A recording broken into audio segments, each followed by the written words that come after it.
আসসালামু আলাইকুম। আমাদের সামনে যে বাইকটা দেখতে পারতেছেন, এটা হচ্ছে পালসার এনএস এফআই।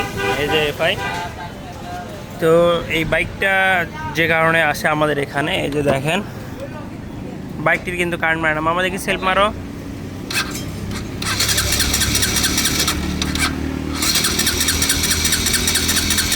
তো এখানে সেলফ মারতেছে না। এই যে দেখেন এখানে ইঞ্জিন চেক লাইট জ্বলে আছে। এখন আমরা ছোট যে স্ক্যানার আছে এটা আমরা লাগাবো। দেখি মামা।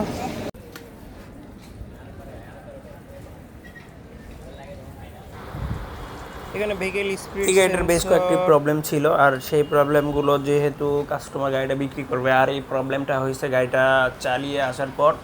গাড়িটা ওই অবস্থায় ওয়াশ করছে, ওয়াশ করার পর গাড়িটা আর চালু হয় না।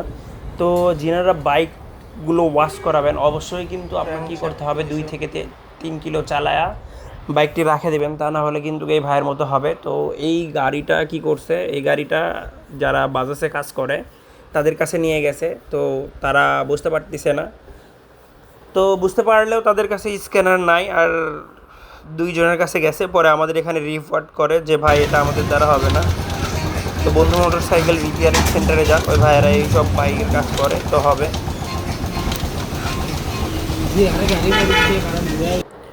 তো এখন আমরা যেটাতে ফল্ট পাইছি, আর আমরা হচ্ছে এখানে কিন্তু আপনার পিক আপ কয়েলের রিডিং দেখাচ্ছে হচ্ছে 377। তো এই গাড়িটাকে সমস্যাটা কি, তো আমরা বুঝতে পারলাম যে এই গাড়িটার হয়তো আর্থিং মিস করছে। তো একটু পরে আমি যখন আর্থিং দিলাম তো গাড়িটা স্টার্ট হয়ে গেল।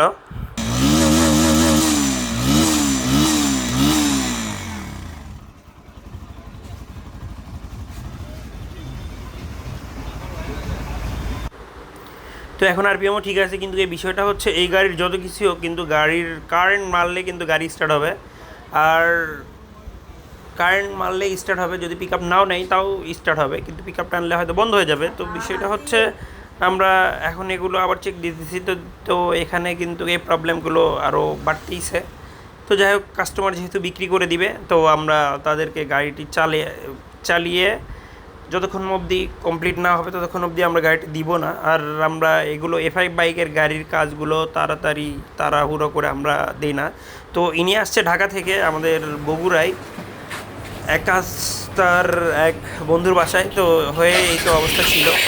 গাড়িটা বন্ধ হয়ে যাওয়ার পরে আর চালু হওয়ার পরে আমাদের এখানে ভ্যানে করে নিয়ে আসছিলো। আমরা ব্যস্ততার কারণে কিন্তু এটা ভ্যান থেকে নামানোর ভিডিওটা দিতে পারিনি। তো গাড়িটা ওকে হয়ে গেছে, এই যে দেখেন। আর আরেকটা মজার যে বিষয় সেটা হচ্ছে এই গাড়ির সাউন্ডটা এমন কেন। তো সাউন্ড পরে দেখলাম সাইলেন্সারের নিচে এটা 2টা ফুটা করা আছে, এই যে দেখেন।